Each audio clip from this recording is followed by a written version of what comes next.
story began a little over a year ago when a young man whom this department suspected of smuggling arrived in the United States after a 4-week trip to Europe. All right, you can pack now, Mr. Randall. It's kind of ridiculous, isn't it, gentlemen? After all, I make umpteen trips to Europe every year for a very respectable importing company. What do you think I'm trying to do, bring in hashish? Mr. Randall, when you were in Switzerland, did you buy any watches for your personal use or otherwise? How'd you know I was in Switzerland? Answer my question, Mr. Randall. Look, Inspector, you've been over me with a fine-tooth comb from head to foot. You've asked me 17 times about my declaration. I've told you and told you that I didn't buy any watches or diamonds or anything else that I didn't declare.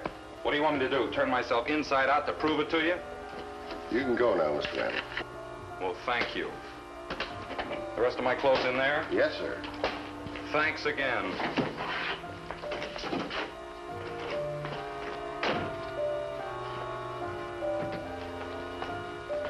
Well, what did you find? Not a thing. You must have had the wrong dope on this kid. He's as clean as a whistle.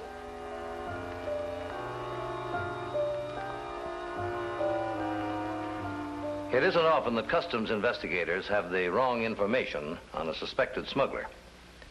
And yet there are occasions when circumstances make it impossible for us to obtain the necessary evidence to arrest such a man, even though we have a strong suspicion that he is breaking the law. And now, in my role as chief of the Division of Investigations, United States Customs, I'm going to tell you about a very smart young man who conceived a racket which took this department almost 8 months to uncover. A racket in which a smart operator outsmarted himself. This is Treasury File 3414, United States Customs. The case of the princely Pauper.